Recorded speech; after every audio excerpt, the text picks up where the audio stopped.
On today's show, the Phoenix Suns completely dismantle the Utah Jazz, led by Devin Booker. I'll tell you why. These are the signs you needed to see for this team to finally start turning a corner. Let's talk about that and much more in this edition of Locked On Phoenix Suns.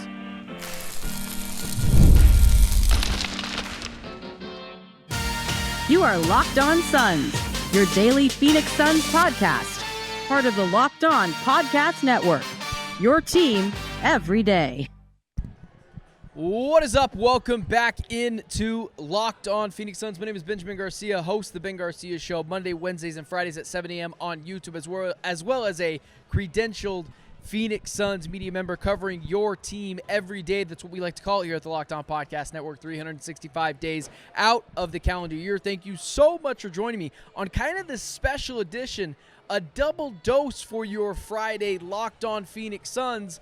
But I'm here at the game. It's a Halloween night, and you know we had to talk about a Suns victory. But before we get into that, remember, Locked On Phoenix Suns is free and available on all platforms, including YouTube. So click that follow or subscribe button to do what thousands of Suns fans have already done. Become it every day and get Locked On the Phoenix Suns right here each and every day. However you are listening, wherever you may be listening, thank you so much for making myself and this show a part of your day.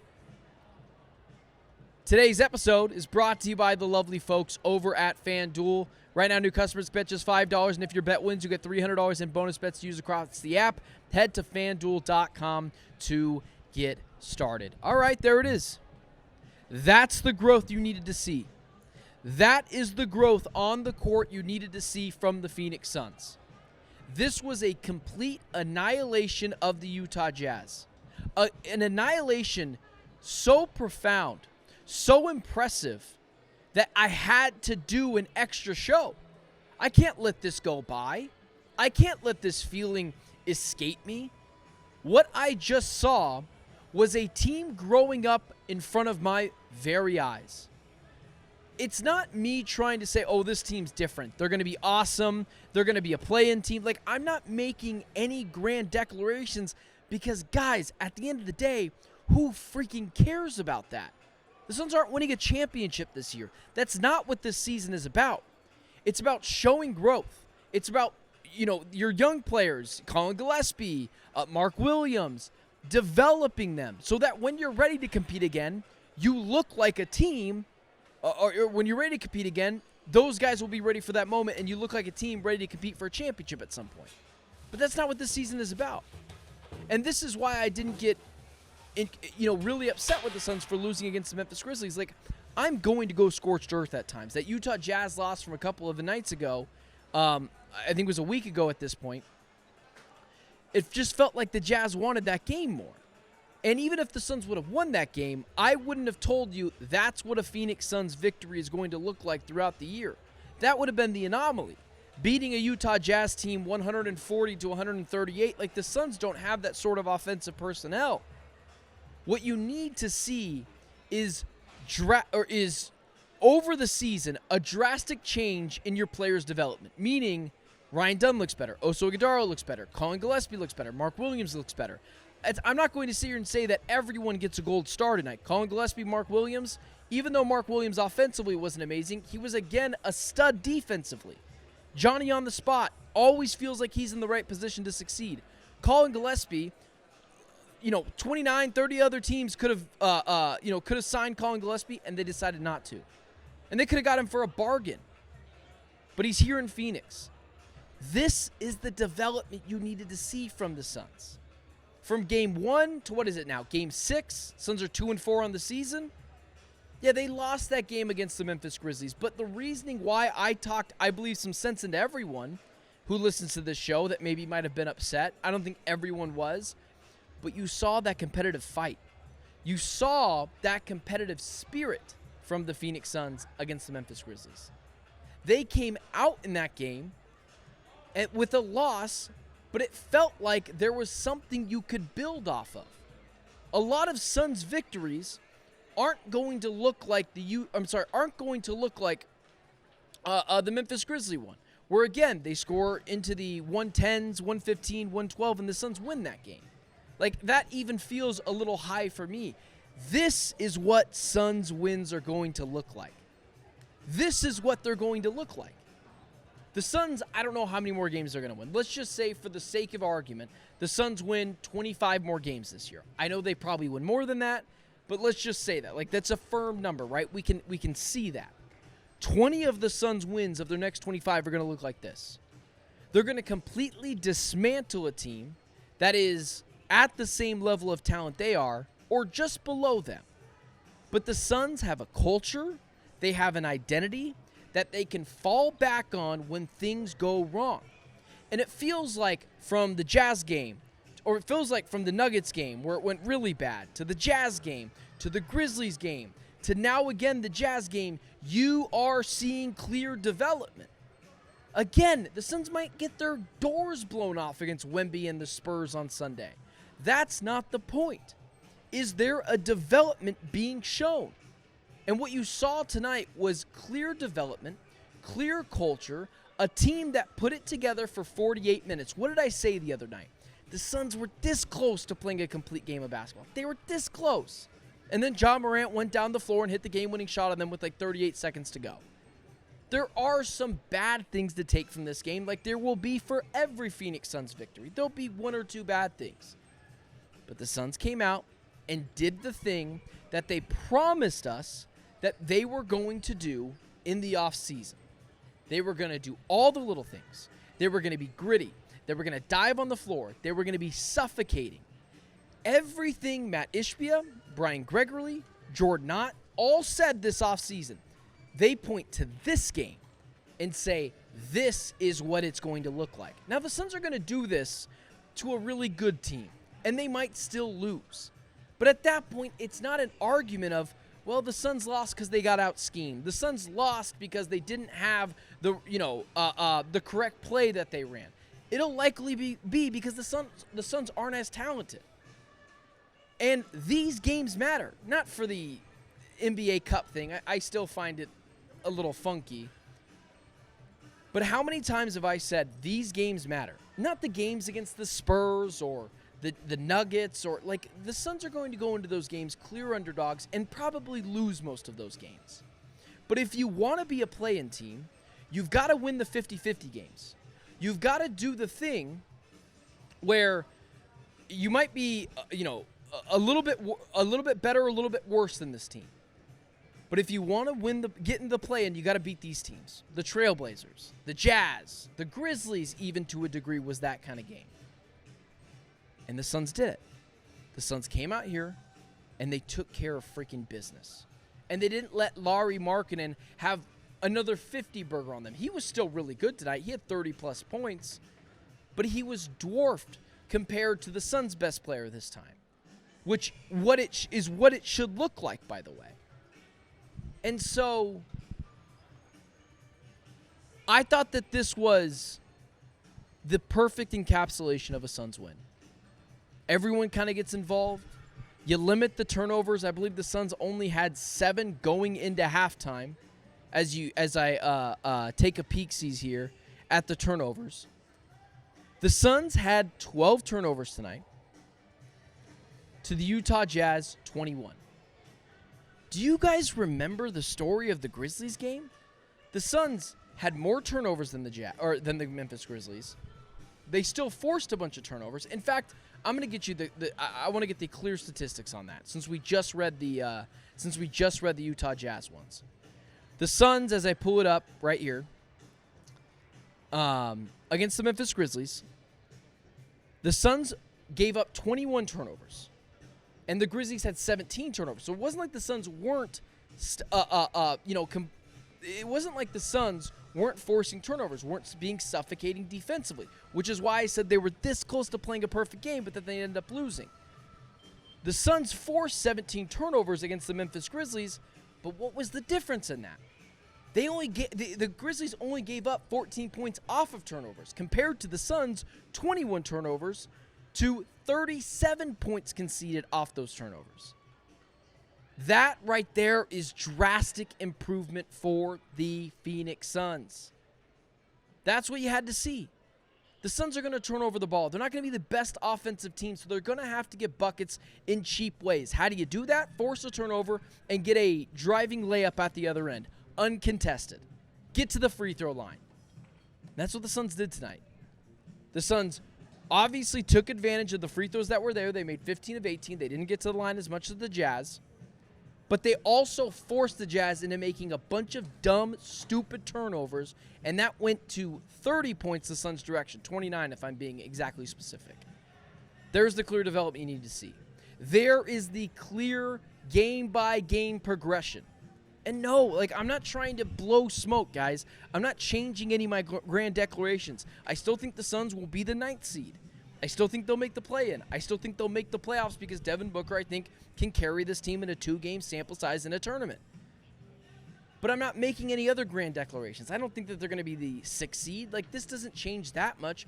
What is more impressive to me is that through 5 games, I'm seeing the clear growth. And that is a credit to Ott, credit to the Suns' development, credit to the Suns' young players, Brian Gregory for trading for Mark Williams. But even more than anything, the main man of the hour, Devin Booker, who absolutely was the spearhead for the dismantling of the Utah Jazz. And let's talk about that next. First, today's show is brought to you by the lovely folks over at DoorDash. The NBA season is heating up, and DoorDash has found the perfect way to keep fans in their bag all season long. Whether you're watching for the highlights, your fantasy team, or just your favorite player, DoorDash makes every game night even better. DoorDash is the official on-demand delivery platform of the NBA, and they're celebrating with something called the bag drop. Every time an NBA player scores 50 points in a game, DoorDash drops 50% off of your order with Dash Pass. The next day, and you're automatically entered for a chance to win the ultimate fan bag. We're talking player-inspired drip, exclusive gear, and stuff you'll actually want. So next time someone goes off for 50, use promo code NBA50 the next day to get $50 off on DoorDash with Dash Pass. Plus your shot at the bag drop. Dash Pass members only, 50% off to 50%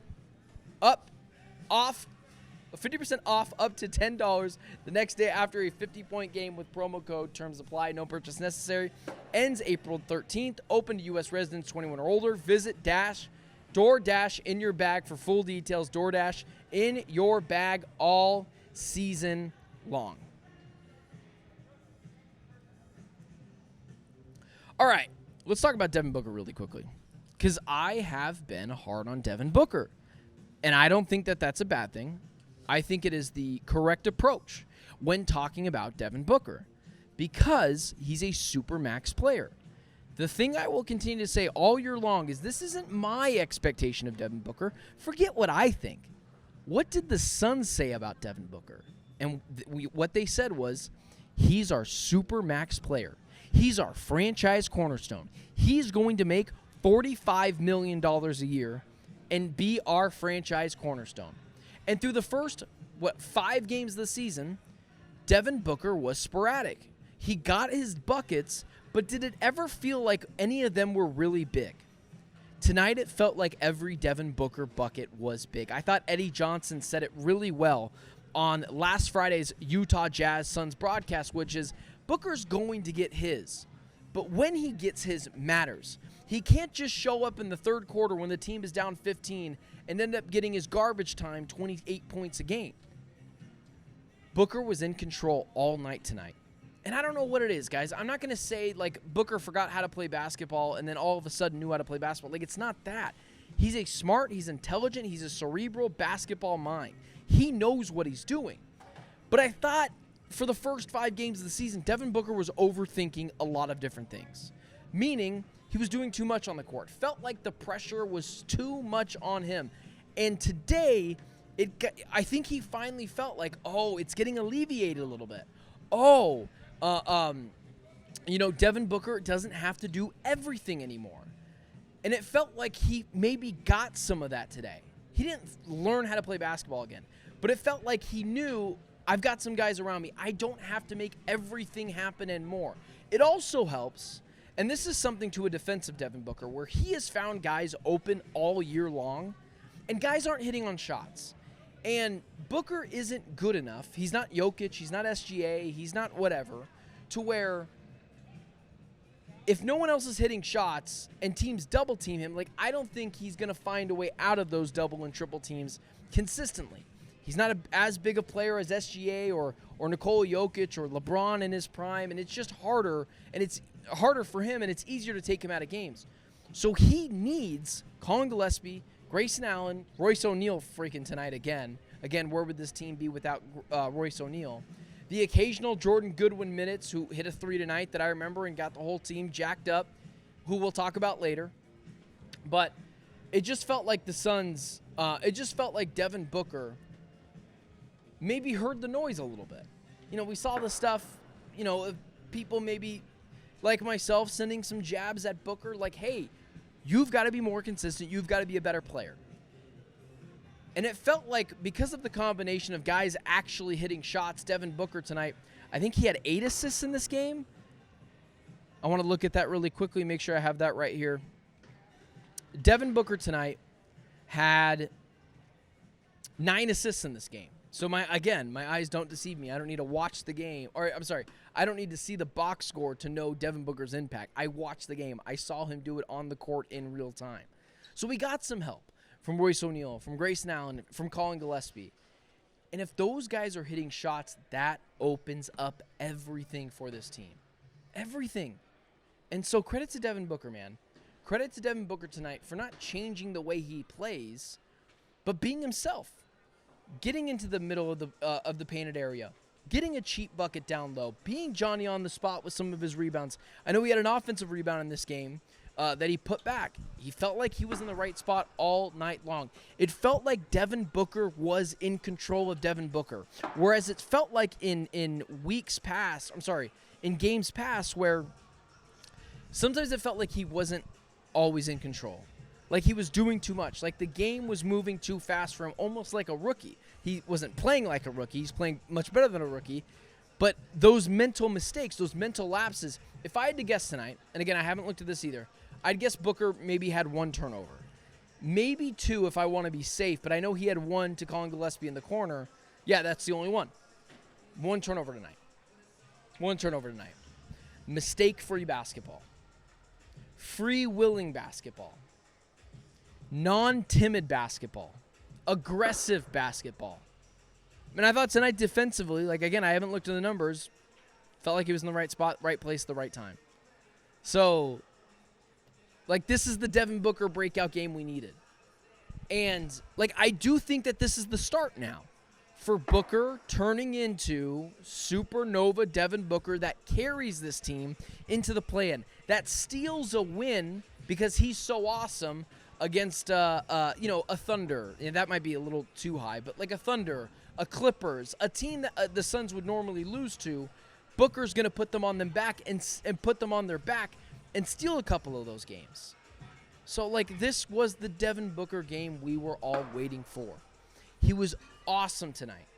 Played fast, was decisive, took care of the basketball, and maybe he just needed a few reps. Like, maybe he just needed a few games to get the pacing, understand what it's like to be the full-time ball handler. And I think, once again, when Jalen Green gets back, it's just going to get better because that's going to alleviate pressure from Booker as a on-ball player or bringing up the ball, knowing that teams have to also account for Jalen Green's athleticism, cutting to the basket, or hitting the occasional corner 3 that we know Green can do off of catching and shooting. So, like, arrows pointing up for Booker, directly up. And this is why I was so hard on him, because I knew he had it in him. You want me to? I saw people get upset with Royce O'Neal and Grayson Allen. Like, go get upset with them. Like, those guys don't make nearly the amount of money Booker does. The Suns organization were shopping those 2 guys in the offseason. That tells you what they feel about him, about those 2 players. They like them. They'll play them. And to be fair, like Royce O'Neal's been pretty good this year. Grayson Allen, Grayson Allen at times has been good this year. So like they like those guys, but they told you what they thought of them. They shopped them in the offseason. Devin Booker, like they said, you're our cornerstone piece. You're our franchise player. You're our supermax player. So that's why I'm so hard on him. And that's why I'll continue to be hard on him if he has stretches like he had, before this. But, like, this is Book. He's like, this is him. This is the Devin Booker we were waiting for. So, credit to Devin Booker in this game. Credit to Book for being more or less awesome. Let's move on to, look ahead really quickly to the Spurs game and talk about Jordan Knott. Those rotations looked a little bit different tonight. We'll talk about that and much more next. First, today's show is brought to you by the lovely folks over at FanDuel. As we want to bring them up here, make sure they get their real shout out there. The NBA is back, and there's no better place to get in on the action than FanDuel, the official sports betting partner of the NBA. Even if you missed the start of a game or want to ride the hot hand, FanDuel has live bets on everything from who will score next to fourth quarter comebacks. Plus, you can even combine your live bets into same game parlay for a shot at a bigger payout. It keeps every game exciting, especially when your team's making that late push. Right now, FanDuel is giving new customers $300 in bonus bets when your first $5 bet wins. So head to FanDuel.com to sign up and play your game with FanDuel, the official sports betting partner of the NBA. Today's episode is also brought to you by Prize Picks. You and I make decisions every day, but on Prize Picks, being right can get you paid. Don't miss any of the excitement of this sports season, whether you're following the NFL, NBA, or both. There's no time better to jump in on the action. If you haven't tried it yet, Prize Picks is the simplest way to play. Just pick more or less on at least two player stats, and if you get them right, you win. It takes less than 60 seconds to make your lineups, and you can play anywhere. Prize Picks operates, including California, Texas, and Georgia. I've been using Prize Picks during football Sundays and NBA tip-offs. It just keeps the game more exciting. I like picking my favorite players like Devin Booker or Trey McBride to see how my prediction plays out. Download the Prize Picks app today and use code LOCKEDONNBA to get $50 in lineups after you play your first $5 lineup. That's code LOCKEDONNBA for $50 in lineups after your first $5 lineup. Prize Picks, it's good to be right.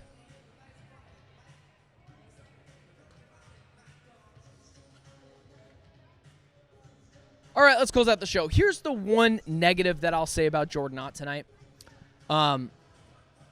It's just a quick negative because I thought Jordan Knott offensive game playing looked really good.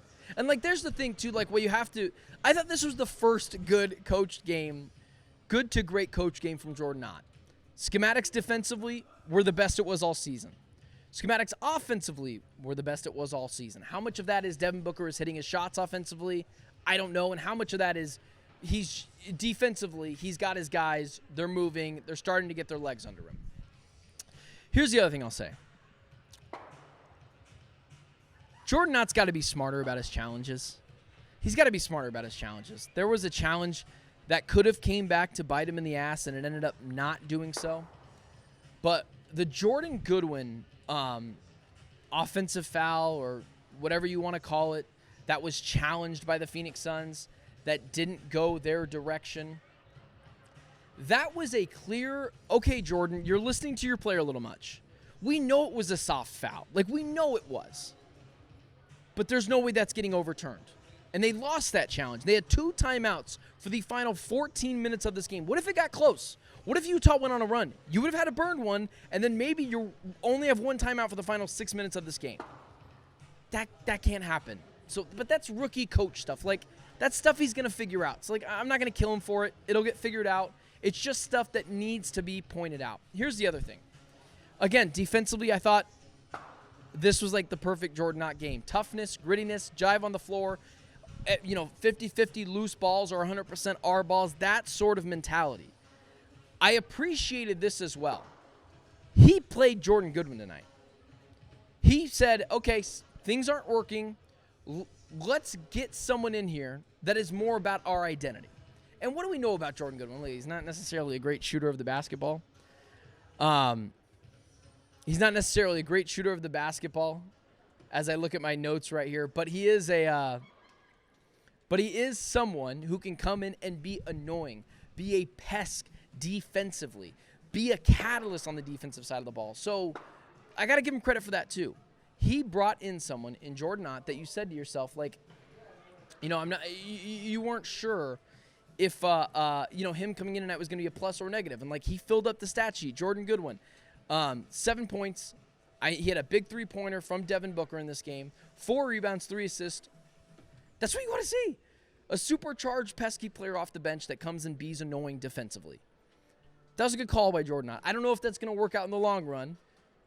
Goodwin, although I was the one, kind of pulling for him in the offseason to be signed by the Suns. But, again, I don't know if I want to see him consistently. But he picked his spots tonight. He was good. Here's the other thing. Here's the big question. And this is where we'll end it. Can the Suns ride this into Sunday? San Antonio Spurs are undefeated. They look really good. Wembanyama looks like he's taking the league by storm. Suns are playing with house money. You're playing with house money for the Phoenix Suns. This is not a must-win game.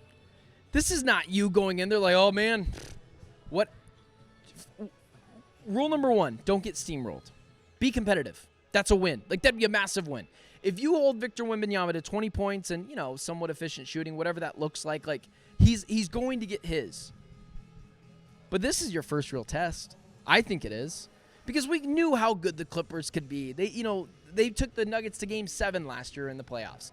We know how good the Nuggets would be. That's everyone's trendy NBA Finals pick. The San Antonio Spurs, everyone was kind of like, what are they?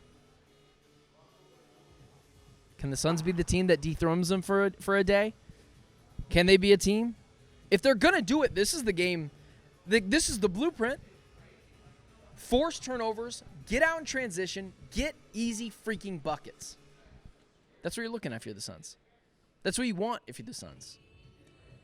And so, I'm not even predicting a Suns win. That's not what I'm doing. My point is, you want the Suns going into this next game feeling a lot of confidence, feeling like they know what they're doing, feeling like their culture, chemistry, their backbone, their identity works. This is their best game to point at that and say, yep, we can do this thing. And so I'm just curious what that's going to look like for the Suns. I'm just curious if they can come in here to Mortgage Matchup Center that I keep glancing at the name so I can say it correctly. But I wonder if they can ride that momentum into Sunday. And if they do, if the Suns somehow steal a victory on Sunday, God, do you know what we're talking about? But that's not important. Can they just be competitive? And if they do that, that's going to be a big mountain to climb too. With that being said, guys, follow me on all social media platforms right here at Ben Garcia Show.